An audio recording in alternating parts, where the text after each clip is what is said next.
Welcome to this presentation on how to become an empowered student. We will discuss important information and techniques you can use to help make your experience at the University of Utah as smooth as possible. We understand that university systems around the world can be very different, and that international students may face cultural challenges when attempting to navigate these systems. By the end of this presentation, you will have a better understanding of how the University of Utah works and the steps you can take to be successful during your first semester and beyond. Being an empowered student means that you know how to navigate the University of Utah and other related institutions to get the support you need. There are so many rules you need to follow as an international student, and we understand that there is no way you can know everything in your first semester.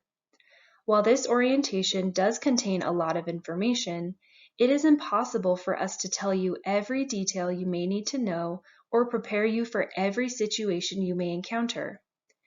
We in the International Student and Scholar Services, or ISSS, want to give you the tools that will empower you to make good decisions and feel confident in your ability to find answers to any questions or issues you may encounter. To give you an idea of what an empowered student may do compared to an unempowered student, let's go over a hypothetical example that is common among international students. Let's say a student enrolled in classes at the beginning of the semester, but forgot to add enough credits to meet the immigration requirements of her F1 visa. This could cause potential issues with her visa status and may even cause her visa to be terminated. As an empowered student, she checks her UMail regularly throughout the week and notices a message from ISSS notifying her that she is under-enrolled in classes.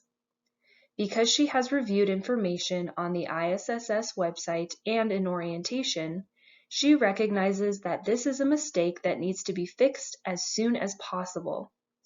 She makes an appointment with her academic advisor to get enrolled in one more class to meet the minimum credit requirement and emails ISSS to let them know of this change. Because the student was proactive, informed, and took ownership of her situation, she was able to fix a problem that could have been a lot worse if she didn't take action. Now let's change the situation to get an idea of what an unempowered student might do.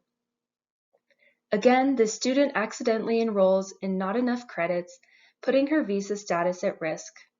She only checks her email about once a month and usually ignores the emails from ISSS. She didn't pay attention to the immigration session of orientation and hasn't met with an ISSS advisor recently, so she doesn't know the risks of being under-enrolled. Eventually, when she checks her email, she sees that ISSS has been forced to terminate her SEVIS record, and she now has to apply for reinstatement of her visa. Because she is embarrassed and upset, she chooses to continue ignoring the problem instead of meeting with an ISSS advisor to get help with her reinstatement process. She becomes overwhelmed and doesn't know what to do, and ends up returning home instead of finishing the semester. Now this sounds like an extreme case, but unfortunately we have witnessed many students who go through similar experiences because they fail to take action until it is too late. By regularly checking your UMail, reading and responding to ISSS emails, meeting with your immigration advisor, and reviewing the information in orientation and on the ISSS website, you can make sure that any small mistakes do not grow into major issues.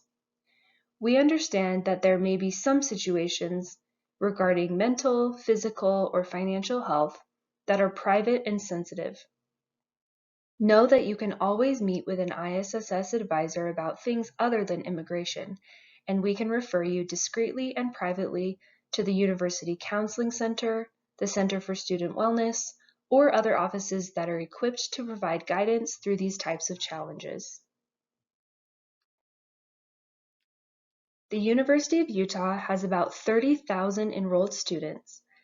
The international population is about 10% of that, which is about 3,000 total international students and scholars. Many departments on campus are quite busy dealing with this many students. You might feel like no one is there to notice you or help you, but that is not true. You matter as an individual, and you have every right and opportunity to be successful here. It is important to keep these things in mind as you begin to experience life as a student at the University of Utah. One major benefit to attending a school with many students is that there are also many resources and opportunities. The University of Utah has 18 colleges and schools, including the School of Business, the College of Engineering, and so on, and nearly 100 departments. This map shows just a few of these offices and departments, and as you'll notice by its web-like formation, these offices are independent but sometimes linked to one another. For example, the International Admissions Office that provided you with your initial I-20 is not technically under the same office as ISSS, but we do work closely together to serve our international students. Similarly, ISSS is often in contact with some academic departments, but we do not influence their policies and procedures, nor do they influence ours. Each office and department function independently of each other, while simultaneously working together to create a web of resources for students to take advantage of. As you may guess, ISSS and other university departments do not have any control over institutions outside of campus, such as the driver's license office, banks, or other government agencies. If you experience issues with these types of institutions, you are welcome to ask an ISSS advisor for suggestions, but we cannot demand that they make or change any decisions on your behalf. Since you are responsible for making your needs known to departments, here are some tips to improve your interactions with them. Email is typically the most common way to contact your advisors, professors, or others in a department. However, you should be mindful of how to email appropriately. While some professors may ask you to call them by their first name in class, it is a best practice when emailing your professor to address them by their professional title, either doctor or professor. Try your best to use professional language and proper grammar in your email, and don't forget to include your name and student ID number, as they may need this to look up your information. It is tempting to send multiple emails to your professor or other offices if you don't hear back immediately. You can expect a response time for most offices to be around 2 to 3 business days at least. But some offices can get very busy during certain times of the semester, so they may take longer than that. You can send a respectful follow-up email after a few business days or call the office if it is more urgent. Just remember that there are a lot of students also requesting services, so be patient and respectful. To meet with a professor, advisor, or other staff, you will most likely need to make an advance appointment. Be sure to make the appointment through the department's official system or call or email to request a meeting. Many departments have social media accounts, but it is not a best practice to send messages about appointments or any other official business through social media. Additionally, if you see your professor or advisor at the bus stop, the grocery store, or anywhere off campus or outside of normal business hours, please do not approach them for an instant appointment. Be respectful of their time and other students' time by adhering to scheduled appointments and normal office hours. By following these guidelines, you can maintain good relationships with those on campus who can help you be successful. Now that you have a basic understanding of how to navigate the university as a whole, let's talk about the part ISSS plays as a member of the campus community. As you know, there are many different rules and regulations you must follow while studying with a student visa. Fortunately, ISSS is here to provide guidance on all the situations you may encounter or pursue. We are here to offer you a rope to safety so that you don't have to face the tricky waters of immigration alone.